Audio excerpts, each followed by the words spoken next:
नमस्कार आदरणीय दर्शकवृन्द, यहाँहरूलाई हार्दिक स्वागत गर्न चाहन्छु। म नवराज तारक। यो हो टेलिभिजनको विशेष कार्यक्रम न्यूज एन्ड भ्यूजमा हामी देशको समग्र राजनीतिक विषयवस्तु र विकसित घटनाक्रमको बारेमा हामी सही र सठिक विश्लेषण गर्छौँ। विशेषतः पछिल्लो समय यो देशमा शान्ति सुरक्षा अमन चयनका कुराहरू बेला बखतमा हुन्छन्। विशेष गरी यतिखेर सुदूरपश्चिममा अत्यन्तै आपराधिक क्रियाकलापहरू भएका छन्। सुदूरपश्चिमको विशेष गरी कैलाली जिल्लामा विभत्स किसिमले, अमानवीय किसिमले र क्रूरतापूर्वक केही व्यक्तिहरू विशेष गरी आपराधिक सङ्गठनहरू बनाएर र ती आपराधिक सङ्गठनमा क्रियाशील रहेर विभिन्न किसिमका चाहिँ घटनाहरू, त्यहाँ आपराधिक क्रियाकलापहरू मौलाउँदै गएको छ। विशेष गरी त्यहाँको सुरक्षा निकायलाई बडो चुनौती छ। स्थानीय जनताहरू त्रसित बनेका छन् र पछिल्लो 1 महिनामा 2वटा घटना यतिखेर त्यहाँ देखिएको छ। विशेष गरी कैलालीको पूर्वी क्षेत्र मानिने टिकापुर लम्की क्षेत्र जुन क्षेत्र रहेको छ, त्यो क्षेत्रमा हत्या हिंसाका घटना अत्यन्तै बेसी देखिए। विशेष गरी केही समय पहिले त्यहाँ एउटा युवकको रहस्यमय तरिकाले खुकुरी प्रहार गरेर पछि त्यो घटना सार्वजनिक भयो। त्यसका दोषीहरू अहिले पनि कैयौँलाई चाहिँ जेल पठाइसकेको अवस्था छ र त्यहाँ त्यो घटना भयो। खुकुरी प्रहारबाट एक युवकको हत्या गरियो र त्यसको केही लगत्तै फेरि हिजो रातिको घटना जुन एकाएक बाहिर आएको छ कि अत्यन्तै क्रूरतापूर्वक अमानवीय किसिमले ती व्यक्तिको चाहिँ घाँटी रेटेर हत्या गरिएको छ र ती अपराधीहरूको चाहिँ अडियो रेकर्डहरू समेत बाहिर आइरहँदा प्रहरीले अब कसरी छानबिन गर्छ, किनभने नजिकै जोडिएको सीमावर्ती क्षेत्र रहेको कारणले गर्दा अपराधीहरू भागेका छन्। र यस्तो परिस्थितिमा विभिन्न किसिमका तर्कहरू छन्। राजनीतिक संरक्षणहरू हुने, लागु पदार्थ दुर्व्यसनी, बेरोजगारी, कैयौँ घटनाक्रमहरूलाई हेर्ने हो भने यसका पछाडि हिडन कैयौँ रिजनहरू हुन सक्छन्। तर साँच्चीकै भन्यो भने पछिल्लो समय सुदूरपश्चिममा र विशेष गरी कैलाली कञ्चनपुरमा यस्ता आपराधिक घटना, कहिले बलात्कार, हत्या, हिंसाको घटना भइरहँदा त्यहाँको समाजको मनोवृत्ति के छ, त्यहाँको समाजको बनोट के छ र त्यहाँको सुरक्षा निकायले अपनाउनु पर्ने रणनीतिहरू अत्यन्तै फितलो देखिन्छ। यो भनिरहँदा वास्तवमै अपराधीहरू अहिले पनि कैयौँ पटक चाहिँ राजनीतिक संरक्षणमा तिनकै आसेपासेहरूले चाहिँ संरक्षण गरेको र अझ मनोवृत्ति रूपमा हेर्ने हो भने मानसिक रूपमा स्ट्रङ देखिने ती अपराधीहरू खुल्लम खुल्ला चाहिँ घाँटी रेट्ने जस्तो यो अपराध एउटा पशुलाई भन्दा तल्लो स्तरको चाहिँ क्रूरता देखाएको छ। अमानवीय र दानवता रूपी यो जुन चाहिँ भनौँ न एक किसिमको अत्यन्तै यो खेद लाग्दो घटना भयो, त्यो घटनाप्रति बडो दुःख व्यक्त गर्न चाहन्छु र यस्ता घटनामा संलग्नहरूलाई तुरन्त प्रहरीले कारबाहीको कठघेरामा ल्याओस् र गृह प्रशासन र विशेष गरी चाहिँ त्यहाँको सुरक्षा निकायले यी घटनालाई चाहिँ सूक्ष्म तरिकाले अध्ययन गरोस् र त्यसको घटनाको चाहिँ अध्ययन अनुसन्धान गरेर दोषीलाई कारबाही होस्, पीडितले न्याय पाओस्। र यस्ता घटनाहरू बारम्बार रिपिट भइरहँदा समाज असुरक्षित महसुस गर्छ। तसर्थ यसतर्फ पनि सबै राजनीतिक दल, विशेष गरी त्यहाँको सुरक्षा निकाय र चाहिँ त्यहाँको स्थानीयहरू बडो संवेदनशील हुन जरुरी छ। हेर्नुहोस्, तसर्थ आफ्नो परिवार, आफ्ना बालबच्चालाई हामीले कुन किसिमको शिक्षा दिँदैछौँ र तिनमा चाहिँ कुन किसिमको संस्कार डेभलप हुँदैछ, आफ्नो छोरा राति अबेरसम्म कहाँ हुन्छ, यी कुराहरूको हेक्का राख्न जरुरी छ। मैले यो भनिरहँदा मैले अर्थी उपदेश दिन खोजेको होइन, तर समाजमा यस किसिमका घटनाले चाहिँ समाजको कुरूपता र समाजको एक किसिमको मेन्टालिटी र समाज कतातिर जाँदैछ प्रष्ट देखिन्छ। त्यसर्थ यस कुरामा ध्यान दिनुहोस्। र विशेष गरी आज हामी यो सर्वदलीय बैठक सकिएको छ। सर्वदलीय बैठकमा चाहिँ एमसिसीको एजेन्डा, प्रमुख एजेन्डा रह्यो र प्रतिपक्षी दल नेकपा एमाले सहभागी भएन। प्रधानमन्त्री खास गरी शेरबहादुर देउवाले चाहिँ यो विषयलाई चाहिँ प्राथमिकताका साथ अगाडि बढाउने प्रयास गर्नुभएको छ र सम्माननीय प्रधानमन्त्री शेरबहादुर देउवाले एमसिसी कुनै पनि हालतमा टेबल गर्ने रणनीति दाउपेच गरिरहँदा प्रचण्ड, माधव नेपाल र अन्य राजनीतिक दलहरू भने यतिखेर सत्ता गठबन्धन बीचमै खटपट देखिएको छ। उहाँहरू असहमति जनाउनु भएको छ। यो परिस्थितिमा अब एमसिसी के हुन्छ, किन यति धेरै विवादको बीचबाट पनि दलहरू जोडबोल गर्दै यो के यस्तो बाध्यता छ जसका लागि अहिलेको सरकार र विशेष गरी राजनीतिक दलहरू बेला बखतमा एमसिसीलाई संसदमा पुर्याउने लगभग एउटा स्ट्राटेजी बडो होस्टेमा हैसे गरेको हामी देख्छौँ। यस विषयमा रहेर आज विशेष कुराकानी गर्नेछौँ, तपाईँहरूका प्रतिक्रिया लिनेछौँ। त्योभन्दा पहिले आजको यो एमसिसी सम्बन्धी तयार पारेको एउटा रिपोर्ट छ। यो रिपोर्ट हेरौँ, रिपोर्टपछि कार्यक्रममा तपाईँहरूका प्रतिक्रिया लिनेछौँ। के त्यस्तो बाध्यता छ कि दलहरूलाई एमसिसीलाई पास गर्नुपर्ने बाध्यता के लाग्छ, यस विषयमा तपाईँहरूका प्रतिक्रिया धारणा लिनेछौँ। त्योभन्दा पहिले एउटा रिपोर्ट छ, यो रिपोर्ट हेरौँ।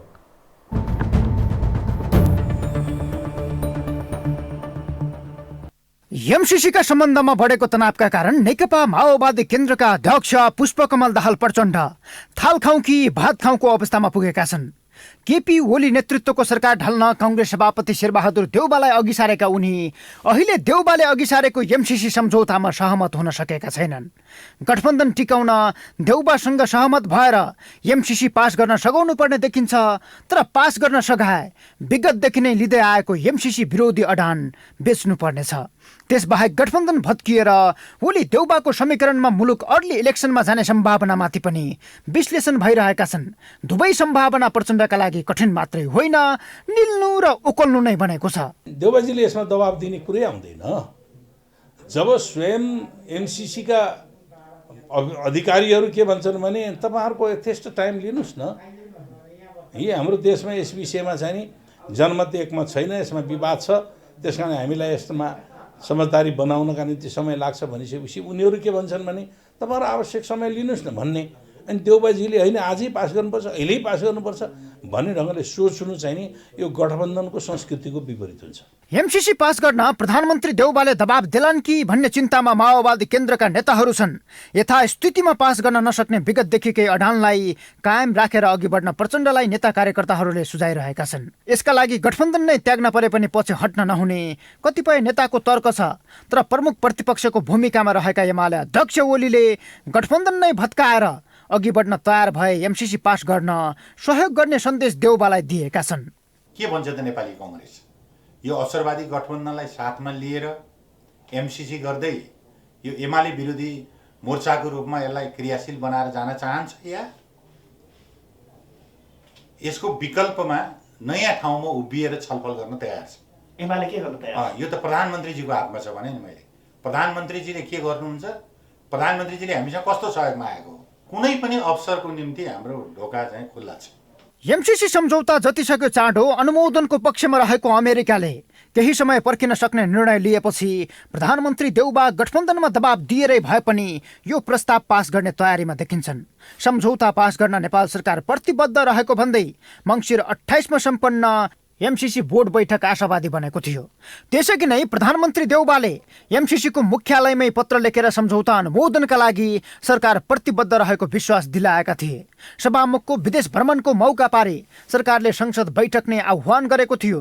पुस 6मा बस्ने संसद बैठकमा पनि एमसिसी प्रवेश गराउने चाहना सरकारको देखिन्छ।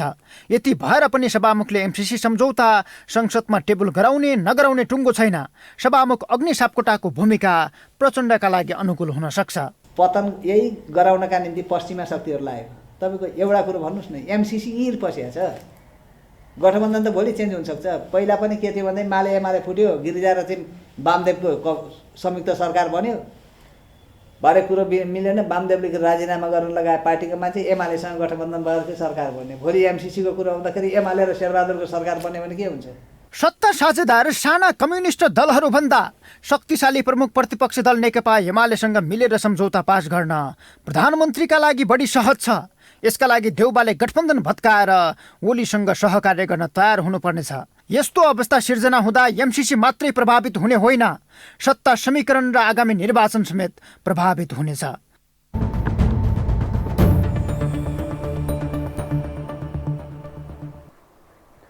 आदरणीय दर्शकवृन्द, यो थियो आज सर्वदलीय बैठक आह्वान गरियो र बैठकमा चाहिँ प्रतिपक्ष दल नेकपा एमाले सहभागी भएन। अन्य राजनीतिक दलहरू पनि यसको विरोधमा निस्किए। सत्ता गठबन्धनभित्रै सहमति हुन सकेन। साझा धारणा बनाउने, साझा एजेन्डा बनाएर यसलाई अगाडि बढाउने दाउपेचमा यतिखेर सरकार विशेष गरी प्रधानमन्त्री शेरबहादुर देउबा देखिनु भएको छ। यस्तो परिस्थितिमा 3 सदस्यीय छलफल एक किसिमको कार्यान्वयनका निम्ति एक किसिमको अध्ययन कार्यदल तयार पारिएको छ। धननाथ खनाल, नारायण काजी श्रेष्ठ र ज्ञानेन्द्र बहादुर कार्की, जो चाहिँ तत्कालीन रूपमा एमसिसीको सम्झौताकार हुनुहुन्थ्यो या तत्कालीन रूपमा चाहिँ अर्थमन्त्री हुनुहुन्थ्यो। र अहिलेको परिस्थितिमा एमसिसी बडो पेचिलो बनेर फेरि एकपटक माथि आएको छ। यो विषय फेरि एकपटक चर्चामा आएको छ। सत्ता समीकरण हेरिएको छ। सबैका राजनीतिका आफ्ना स्वार्थ देखिन्छन्। सबैले आफूलाई चाहिँ कसरी इस्टाब्लिस गर्ने जनताको बिचमा यी एजेन्डालाई राजनीतिक एजेन्डा बनाउनु कति स्वाभाविक हो। यो विकासको परियोजना हो। भौतिक पूर्वाधार र विशेष गरी ट्रान्समिसन लाइन र चाहिँ सडक निर्माणका निम्ति यो प्रोजेक्ट हो भनिएको छ। झन्डै 55-56 अर्ब रुपियाँ नेपालले सहायता पाउँदैछ अमेरिकाबाट। मिलेनियम च्यालेन्ज कर्पोरेसनको यो सहयोग रकमलाई लिनुपर्छ भन्ने सत्ता गठबन्धन र अन्य दलहरूको बिचमा विगतमा एमाले पनि यसको पक्षमा थियो। अहिले पनि सरकारको धारणा आए, आफ्नो धारणा तयार पारिने, अर्थात् सरकार कुन एक्सनबाट आउँछ गठबन्धन त्यसअनुसार आफू चाहिँ एक्सनमा जाने केपी शर्मा ओली अर्थात् नेकपा एमालेको तयारीसँगै वास्तवमा यो दाउपेच के हुन्छ? सत्ता गठबन्धन रहन्छ कि रहँदैन? यत्रो विवाद छ, तर यो विवादको बीचबाट पनि दलहरू यति धेरै के बाध्यता आइलाग्यो कि एमसिसीलाई पास गर्नुपर्ने? जनमत विभाजित छ। जनमत आज पनि हेर्ने हो भने एमसिसीको विपक्षमा छ। तर एमसिसीलाई यसरी पास गर्दा राष्ट्रको हितमा छ या छैन जनतामा अझै छर्लङ्ग हुन नसकेको अवस्थामा एमसिसी टेबल गर्नु कति उचित हो? यसै विषयमा कुराकानी गर्छौँ। तपाईँहरूका प्रतिक्रिया लिन्छौँ। टेलिभिजनको स्क्रिनमा हाम्रो स्टुडियोको नम्बर तपाईँहरूले देखिरहनु भएको होला। कोही हुनुहुन्छ हाम्रो लाइनमा? उहाँलाई वेलकम गर्न चाहन्छु। नमस्ते। नमस्कार हजुर। नमस्कार। कहाँबाट को बोल्नुभयो हजुर? हजुर म धनुषाबाट महादेव महतो। ल महतोजी, अब एमसीसी फेरि एकपटक चर्चामा आयो। आज सर्वदलीय बैठकमा प्रधानमन्त्री सत्ता गठबन्धनको बीचमा सहमति खोज्दै सम्पूर्ण राजनीतिक दलहरू जो संसदमा हुनुहुन्छ उहाँहरूको बीचमा सहमति खोज्ने प्रयास भयो, तर विवाद पनि छ, विरोध पनि छ। केही कार्यदल बनाइएको छ 3 सदस्यीय। यसलाई हेरौँ, एकचोटि छलफल गरौँ र यसलाई पास गर्नेसम्म सरकार तयार देखिन्छ। यो विषयमा तपाईँ के भन्न चाहनुहुन्छ? यस्तो बाध्यता विरोध हुँदाहुँदै के बाध्यता छ हो कि दलहरूलाई कि एमसीसी पास गर्नुपर्ने? हजुर यसमा कस्तो छ भन्नुहुन्छ भने नि हजुर, अस्ति हाम्रो प्रधानमन्त्रीज्यू जुन विदेश जानु भएको थियो नि हजुर, विदेशबाट फर्केर आउने बेलामा हाम्रो त्रिभुवन अन्तर्राष्ट्रिय विमानस्थलमा जुन पत्रकार ज्यूहरूलाई चाहिँ तपाईँको त्यहाँ सम्बोधन गर्नुभयो नि, जानु भएको थियो कुन कामले, तर फर्केर आउने बेलामा के भन्नुभयो भनेदेखि एमसीबी को चिठी हामीले पठाएको छौँ, हाम्रो पनि सही छ र प्रचण्डजीको पनि सही छ भनेर त्यही कुरो भयो हजुर, होइन? तर जुन कामले जानु भएको थियो त्यो कामको त ब्रिफिङ भएन, त्यसको त जवाफ दिनु भएन। अब यो एमसीबी कस्तो कुरो हो, जाने एउटा भयो एउटा, त्यो कुरो आफ्नै ठाउँमा छ। अब अर्को कुरो हजुर, एमसीबी को धेरै महत्त्वपूर्ण कुरो मैले के देखेको छु भने नि हजुर, जति एमसीबीले अहिले अमेरिकाले पैसा दिइराखेको छ नि, जति पैसा दिइराखेको छ नि, अमेरिका जस्तो देशको मन्त्री आउनु र विशेष ट्रेनिङको मान्छे आएर नेपालमा यो अनुदान ल्याऊ ल्याऊ ल्याऊ ल्याऊ भनेर सायद यो नेपालमा यो पहिला रेकर्ड होला। कुनै पनि देशको मान्छे अनुदानमा दिने पैसा ल्याऊ ल्याऊ भनेर यो, त्यो पनि अमेरिका जस्तोको, अमेरिकाको हजुरको छेउमा जानुलाई पनि पापड कति सेक्नु पर्छ। यो क्लियर नै के भएन महादेवजी भने महादेवजी यो कुरा सुन्नु न मेरो कुरा के छ भन्नुहुन्छ भने नि हजुर, यो एमसीबी को बारेमा जुन कुरो छ नि हजुर, हेलो भन्नुहोस् एमसीबी को बारेमा जुन कुरो छ नि हजुर, जति एमसीबी ले पैसा दिँदैछ बकियौता मात्रै पैसा सरकारले उठाउने हो भनेदेखि त्यो भन्दा बढ्ता पैसा हाम्रो नेपालमा। ए बाबा यो त उहाँहरूको सेकेन्डरी कुरा भयो, उहाँहरूलाई यो विषय त कहिले हो त्यो त छोड्नुहोस् कि। तर एमसीसी यो जुन तरिकाले आएको छ यो अहिले उहाँहरूले चाहिँ जोडबल गरेर पास गर्नुपर्ने उहाँहरूको बाध्यता छ। तपाईँलाई थाहा छ उहाँहरूको के बाध्यता छ, त्यही सोध्दैछु मैले कि दलहरूलाई यस्तो बाध्यता के छ कि यति विरोध छ, दलहरूको बिचमा अन्डरस्ट्यान्डिङ छैन, सहमति हुन सकिरहेको छैन, तर सरकार अहिलेका दलहरू र विभिन्न दलहरूको बिचमा अहिले पनि प्रयास संसदमा अङ्कगणितको रूपमा यसलाई पास गर्ने फेल गर्ने उहाँहरूलाई के चाहिँ बाध्यता छ जस्तो लाग्छ? यसलाई राजनीतिक एजेन्डा बनाउन आवश्यक हो या होइन? अब बाध्यता अब के छ, अब त्यो हाम्रो बसभन्दा बाहिरको कुरो हो। हामी त राजनीतिक विषय मान्छे पनि होइन, केही पनि होइन। तर मैले के देखेको छु भनेदेखि यो एमसीबी पास गर्नु खोज्यो भनेदेखि सबभन्दा पहिले काठमाडौँमा आगो लाग्नु छ, नम्बर 1 कुरो। र अर्को कुरो मैले के देखेको छु भनेदेखि यो 5 जनाको गठबन्धन छ नि, त्यो गठबन्धन पनि कहाँ पुग्छ र के हुन्छ भनेदेखि एमसीबी को नाउँ लिने बित्तिकै मै हुँ भन्ने नेताको अनुहार नै आधी हुन्छ। त्यो कुरो पनि प्रश्न छ, होइन? त्यसले गर्दाखेरि मेरो विचारमा यो एमसीबी पास नगर्दा राम्रो हुन्छ। जनताको अधिकार हो, जनताले जे भन्छ त्यो गर्छु भन्छ, तर ठिक विपरीत भइरहेको छ। जनताको कुरो त सुन्दैन, नारा जुलुस लागिरहेछ, सबै कुरो लागिरहेछ। एमसीबीमा जति पैसा चाहिन्छ नि हजुर, मन्त्रीमण्डलबाट पास गरेर 3 करोड जनसङ्ख्या छ, एकजना मान्छेमा कति पैसा चाहिन्छ, नेपालको जनताले पैसा हालिदिन्छ त्यति हजुर। त्यति हो मैले भन्नु। थ्याङ्क यू सो मच, धेरै धेरै धन्यवाद दिन चाहन्छु। एमसीसी धेरैले अहिले पनि बुझ्नु भएको छैन कि हो चाहिँ के, खास गरी यहाँ कानुनको कुरालाई बडो महत्त्वको साथ हेरिएको छ। नेपालको संविधान र एमसीसी को कानुन चाहिँ के हुने, बाजिने या चाहिँ को माथि रहने, कसलाई चाहिँ बढी प्रायोरिटी दिने? भोलि काम गरिरहँदा एमसीसी नेपाल आइसकेपछि, त्यो कार्यान्वयनको चरणमा गइसकेपछि या यो एउटा सम्झौता त भइसकेको छ, अहिले पनि सरकारले के गर्छ त्यो हेरेर बाँकी छ। सम्झौता भइसकेपछि यसलाई कार्यान्वयन गर्ने जिम्मा अब संसदमा कानुनको रूपमा लग्नुपर्ने बाध्यता छ। किनभने एमसीसी को आफ्नै एक किसिमको फन्डामेन्टल या उसको एउटा एक किसिमको भनौँ न लिगल प्रोसेसहरू छ, त्यसको आफ्नै कैयौँ धारा उपधारा एउटा कानुन छ र नेपालको एउटा कानुन छ जो चाहिँ आन्तरिक कानुन भनिएको छ। यो आन्तरिक कानुनलाई चाहिँ कसरी उहाँहरूले जस्टिफाई गर्ने या एक किसिमको चाहिँ यसको तर्क दिने, संविधान भन्दा माथि हो या होइन, भोलि कानुन लाग्छ कि लाग्दैन, यी कुराहरूको बडो वैधता जोडिएको कारणले गर्दा एमसीसीलाई चाहिँ संसदमा लग्नुपर्ने भनिएको छ। अब रह्यो कुरो यसको अनुदानका कुरा, यसका शर्त निशर्त जे देखिएको छ, यो विषयमा सरकारले क्लियर पार्नै पर्छ, दलहरूले क्लियर पार्नै पर्छ, राजनीतिक दलहरूले मुख खोल्नै पर्छ। तर एमसीसी को बारेमा भ्रम फैलाएर यस किसिमको चाहिँ राजनीतिक एजेन्डा बनाएर आफ्नो राजनीतिक स्वार्थ पूरा गर्ने काम चाहिँ बन्द गर्नुपर्छ। कोही हुनुहुन्छ हाम्रो लाइनमा, उहाँलाई वेलकम गर्न चाहन्छु। नमस्ते, यहाँलाई स्वागत छ कार्यक्रममा। श्याम खतिवडा यिनीहरू सुनसरीबाट। ल फेरि एकपटक एमसीसी चर्चाको विषय भयो, दलहरूको बीचमा सहमति खोज्ने प्रयास भयो, तर दलहरूको बीचमा विवाद देखिन्छ। एमसीसीको बारेमा एमाले मौन छ, हेर र पर्खको अवस्थामा एमाले देखिन्छ, तर सत्ता गठबन्धनभित्रै विवाद छ, प्रचण्ड बडो तनावमा हुनुहुन्छ, या त गठबन्धन भत्किन्छ या फेरि समीकरण परिवर्तन हुन्छ, देश चुनावसम्म जान्छ भन्ने एनालाइसिस हुन थालेको छ। तपाईँलाई के लाग्छ, एमसीसी यति धेरै विवाद बाध्यता के छ लाग्छ तपाईँलाई? विवाद छ तर बाध्यता छ दलहरूलाई, के लाग्छ? होइन, बाध्यता भन्दा नि यिनीहरूको बेचे, यो महाकाली बेचे, गण्डक बेचे, होइन, यिनीहरूलाई केही लाज शरम त केही छँदै छैन।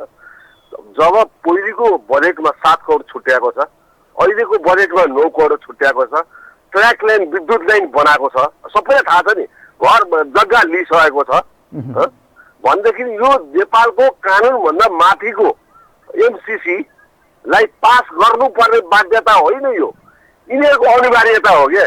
बाध्यता त कुरै भएन, अनिवार्यता हो, किनभने गर्नै पर्छ। सबै काम यिनीहरूले 9 करोड 7 करोड बजेटमै छुट्याएको छ, फोहोर 7 करोड गरे, यसलाई 9 करोड छुट्याएको छ एमसीसीको लागि। बङ्गलादेशमा जब बङ्गलादेशमा गरे एउटा विशेषज्ञ ल्याएर जिम्मा लगाए, ल यो एमसीसी हेर है भनेर प्रधानमन्त्री जिम्मा लगाए, उनले कसैले पनि हेर्नु त्यहाँ, विशेषज्ञले हुँदैन है भनेपछि फरक फर्काए। यिनीहरूको बुद्धि छ र भने यिनीहरूको विशेषज्ञ को छ त? एउटा त्यही लोटे सबै पार्टीका नेताहरू मात्रै छन्, त्यो लगाउनु पर्दैन, विशेषज्ञ सुझाव मैले नबुझेको कुरा नि, अब दलहरूले यो पास गर्न खोज्दैछन् तर जनतामा भ्रम फालेको छ, यसलाई राजनीतिक स्वार्थमा अब आफूलाई कतिखेर कम्फर्टेबल हुन्छ सरकारमा जो भयो त्यसले अगाडि बढाउन खोज्ने यो देखिन्छ। हेर्नुहोस् है, एमसीसीको राम्रो नराम्रो पक्षको बारेमा जनतालाई क्लियर गर्न उहाँहरू किन सकिरहनु भएको छैन दलहरू? जनता त्यही त भन्दैछ, उनीहरूले सबै काम गरिसके, लुटिसकेका, त्यो 51 अरबबाट लुटिसके, लुटेका छन्। त्यो लुटेको त उनीहरूले आफ्नो अब त्यो त ग्रहण गर्नु पर्यो, खुट्टामा ढाउनु पर्यो, आत्मसमर्पण गर्नु पर्यो। चलाइसकेका पैसाहरू छन् उनीहरूले, अनि त त्यो त भन्नै पर्यो नि, अब गर्नै पर्छ। कानुनभन्दा माथि राखेर कुनै पनि नेपालको कानुनभन्दा माथि हुन सक्छ र? यही कानुनको रूपमा यो कानुनकै वैधता दिनलाई त संसदमा लगिँदैछ, तपाईँलाई त थाहा छैन। तर अब यो उहाँहरूले के प्रयोजनको लागि किन यति धेरै हाम्रो नेपालको कानुनभन्दा माथि हुन्छ? कोही पनि अरू कुरो छोड्यौँ, के आउँछ, कसले खाएको छ, कताबाट ल्याइन्छ, भ्याटबाट ल्याइन्छ, एनसेलबाट ल्याइन्छ भन्ने कुरा छोडौँ। नेपालको कानुनभन्दा माथि कुनै पनि सन्धि हुन सक्छ र भन्न चाहन्छु क्या म। एमाले गरौँ, एमाले केपी ओली अहिले बोल्दैन, चुप लागेको छ, पर्खर हेरेको अवस्था छ नि, यिनले लगेका होइनन्, किन बोल्दैनन् अहिले?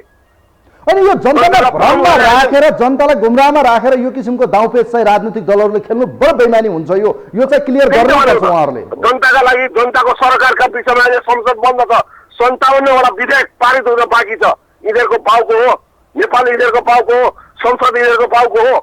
भन्नुहोस् त, जनजीविका सभामा किन बोल्दैनन्? स्थानीय ठप्प छ। हस्, थ्याङ्क यू सो मच, धेरै धेरै धन्यवाद दिन चाहन्छु। आक्रोश स्वाभाविक हो, तर एमसीसीको विषय बडो पेचिलो छ। हेर्नुहोस्, मेरो आग्रह अहिले पनि राजनीतिक दलहरूले मुख खोल्नुपर्छ। हिजो सरकारमा हुँदा एउटा विषय, आज प्रतिपक्षमा हुँदा मौनता साध्नु बिल्कुल यो राजनीतिक दाउपेच हो, यो गर्नु हुँदैन। यतिखेर जनतालाई क्लियर पार्नुपर्छ। जसो शेरबहादुर देउवा भन्दै हुनुहुन्छ एमसीसी म पास गर्ने हो, उहाँले पास गर्नुभन्दा पहिले जनतालाई भन्नुपर्छ कि प्रधानमन्त्रीले देश र देशवासीको नाममा सम्बोधन गर्नुहोस्, यो हो यो हो यो हो, यसकारण यो हाम्रो आवश्यकता हो, तसर्थ हामी जानुपर्छ। सरकारको स्टेटमेन्ट या आधिकारिक धारणा आउनै पर्छ। गठबन्धनको के हो त यसप्रतिको धारणा, प्रचण्डको धारणा के हो, किन यो एमसीसीको विरोध भयो, किन अड्काएर राख्नु भएको छ, वार कि पार किन हुँदैन एमसीसी, किन यसरी चाहिँ गन्जागोल र भद्रगोलको अवस्थाबाट दाउपेच खेल्न, राजनीतिक स्वार्थ पुरा गर्न र चाहिँ यसरी चाहिँ गुमराहमा राखेर जनतामा भ्रम फालेर यो एमसीसीलाई चाहिँ यसरी रणनीतिक रूपमा राजनीतिक स्वार्थपूर्तिका निम्ति भर्याङ बनाउनु बिल्कुल गलत हो। यही विषय हामी भनिरहेका छौँ। यस्तो यो विवाद छ, बाध्यता किन आइलाग्यो दलहरूलाई, किन दलहरूको बिचमा अन्डरस्ट्यान्डिङ हुन सकेन, किन जनतालाई उहाँहरूले भ्रम र यो किसिमको एक किसिमको गुमराहमा राख्नु भएको छ, यो विषयमा तपाईँहरूका धारणा लिँदैछौँ। कोही हुनुहुन्छ हाम्रो लाइनमा, उहाँलाई वेलकम गर्न चाहन्छु। नमस्ते, यहाँलाई स्वागत छ कार्यक्रममा। हेलो हेलो हजुर, नमराज सर नमस्कार, म खड्ग पौडेल बुढालिन कण्ठबाट। हजुर ल पौडेल सर, यहाँलाई स्वागत गर्न चाहन्छु। एमसीसी फेरि एकपटक चर्चामा आयो। एमसीसी यति धेरै विवाद छ तर उहाँहरूलाई बाध्यता के छ, दलहरूको बिचमा अन्डरस्ट्यान्डिङ खोज्न खोजिएको छ, तर भ्रम छ, अहिले पनि जनतामा गुमराह राखिएको छ। के भन्न चाहनुहुन्छ सर, के होला, किन उहाँहरू दलहरू यति मरिहत्ते गरेका?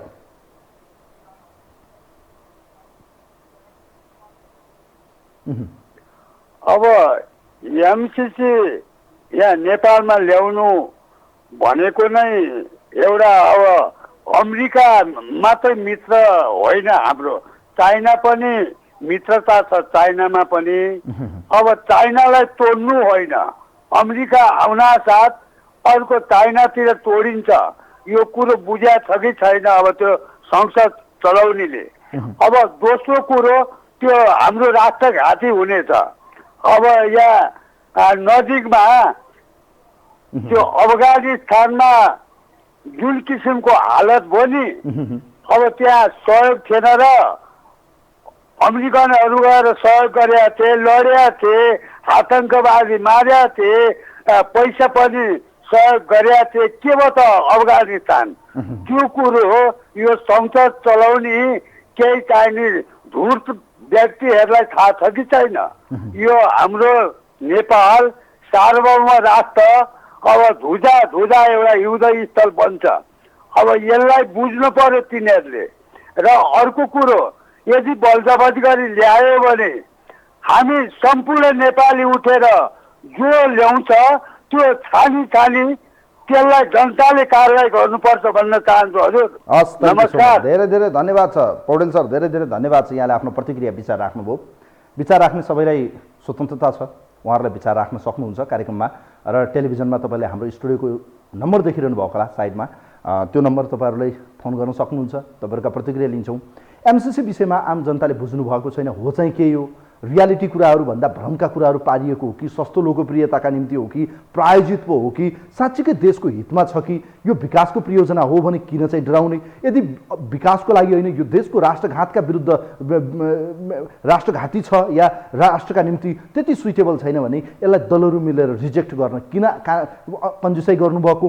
यो राजनीतिक दलहरूको राजनीतिक दाउपेज, राजनीतिक एजेन्डा, स्वार्थ सिद्धका निम्ति चाहिँ प्रयोग गरिने यो एमसिसी, यसरी तपाईँहरूलाई गुमराहमा राख्नु बिल्कुल जनताप्रति र देशप्रतिको बेइमानी हो। यो विषयमा तपाईँहरूले मुख नखोल्दा हेरौँ, पर्खौँ, गरौँला, हेर्छौँ, हामी गरिदिन्छौँ, यो आश्वासनको बीचबाट राजनीतिक स्वार्थलाई चाहिँ पक्कै यो तपाईँहरूका निम्ति सुइटेबल हुनेवाला छैन। यस्तो परिस्थितिमा जनतामा एक किसिमको भ्रम छ, गुमराह राखिएको छ। के हो एमसिसी? साँच्चीकै देश हितमा हो कि होइन? यसले के फाइदा गर्छ? यसलाई किन नल्याउने, किन ल्याउने? यी सबै कुराहरू चाहिँ हामीले चाहिँ भनिदिनु पर्थ्यो, तर दलहरूले बोलिदिनुहुन्न।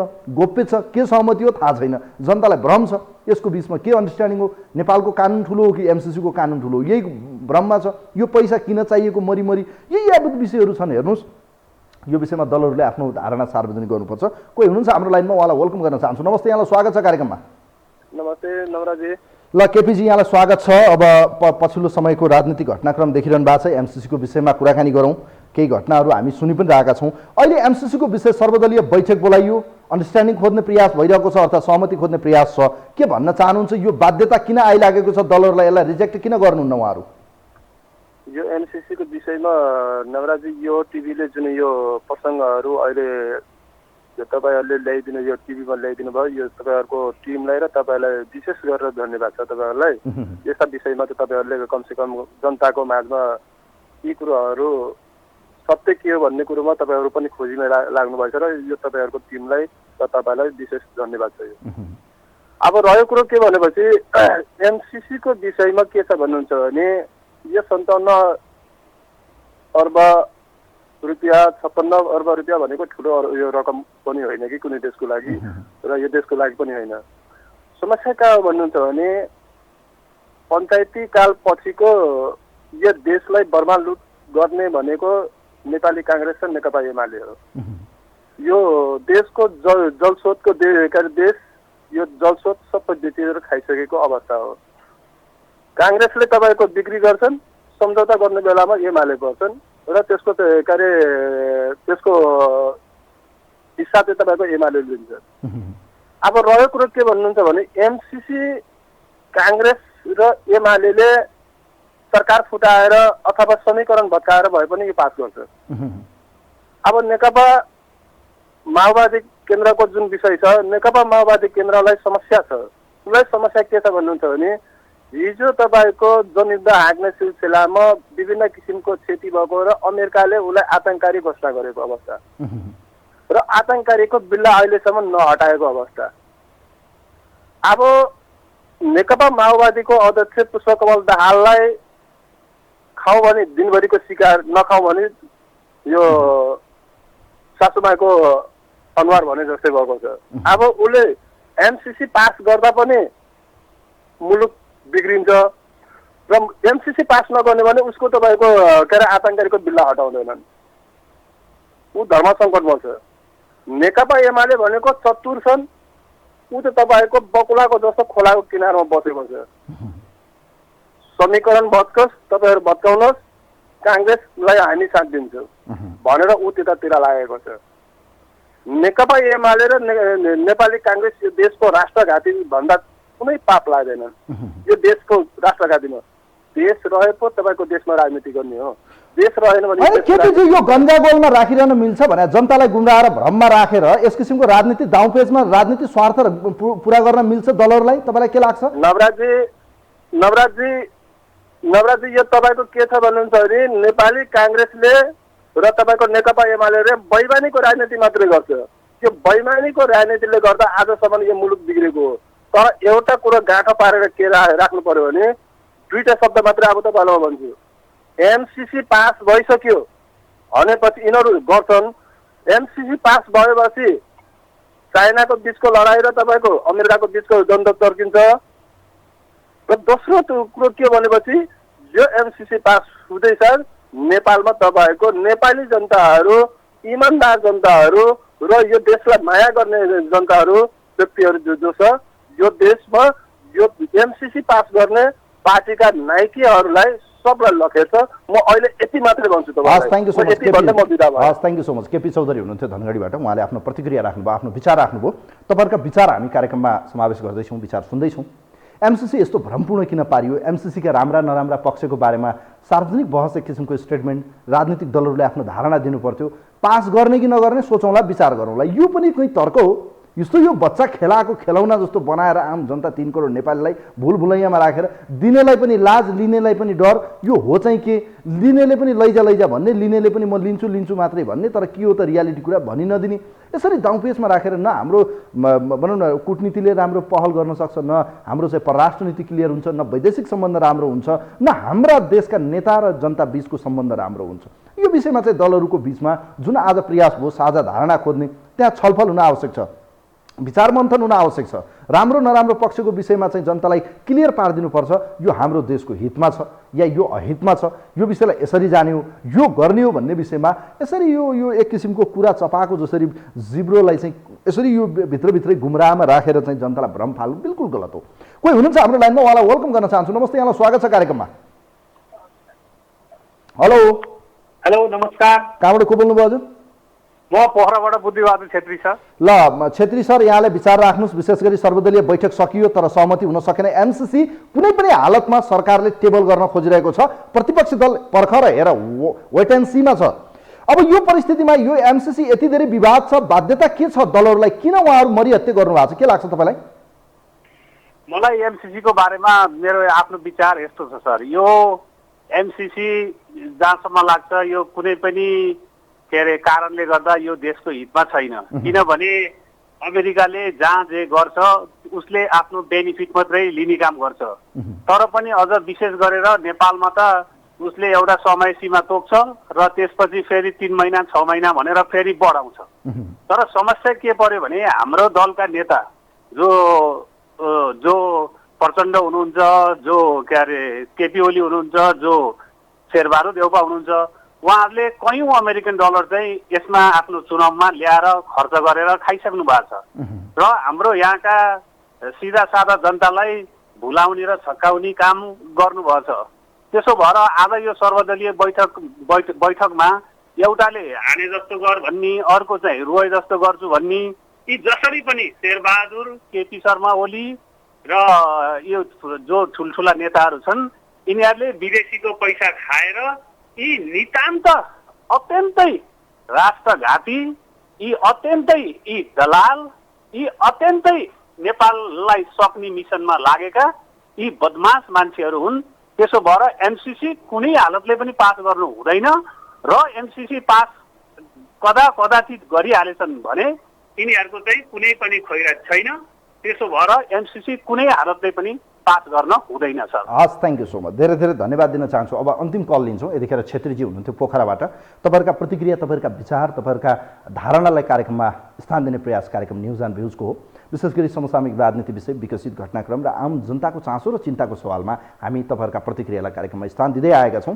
विशेष त यसको एउटै मकसद हो, कमसेकम जनताले यसबारेमा आफ्नो धारणा राखिरहँदा के हो त जनताको धारणा, के भनिरहनु भएको छ, के बुझिरहनु भएको छ उहाँहरूले। अहिले जुन यो एमसिसी पछिल्लो 2 वर्षदेखि नेपालमा बढी पेचिलो बन्यो र बेला बखतमा यो चर्चामा आउने, फेरि सेलाउने, फेरि चर्चामा आउने, फेरि सेलाउने। अब यो अहिले नेकपा माओवादी केन्द्रको चाहिँ राष्ट्रिय सम्मेलन छ, त्यो सम्मेलनभन्दा अगाडिसम्म यो पास नगरौँ भन्ने रणनीतिमा चाहिँ बिहान आज बसेको बिहानको बैठक प्रचण्ड र विशेष गरी प्रधानमन्त्री शेरबहादुर देउवाको 1-to-1 वार्ता भएर यही सहमति भएको भन्ने कुराहरू बाहिर आएको छ। तर उहाँहरू बोल्नु भएको छैन कि राष्ट्रिय सम्मेलनसम्म यो एमसिसीलाई अगाडि नबढाउँ। तर प्रधानमन्त्री र प्रतिपक्षी दलको नेता केपी शर्मा ओलीको बीचमा पर्खर हेरेको अवस्था छ। यदि गठबन्धनभित्रैबाट साथ नदिए पनि प्रतिपक्षले ग्रिन सिग्नल दिन सक्छ र यो संसदमा लगेर पास गर्ने हो। यदि पास भएन भने गठबन्धन फोडेर भए पनि देशलाई चुनावमा फालिदिने हो। यी किसिमका अड्कलबाजीहरू हुँदैछन्। यो रियालिटी कुरा मैले भनेको छैन, अड्कलबाजी बाहिर भएका प्रेडिक्सनका कुरा गर्दैछु। कोही हुनुहुन्छ हाम्रो लाइनमा, उहाँलाई वेलकम गर्न चाहन्छु। नमस्ते, यहाँलाई स्वागत छ कार्यक्रममा। हेलो हजुर नमस्ते। नमस्ते, कहाँबाट को बोल्नुभयो हजुर?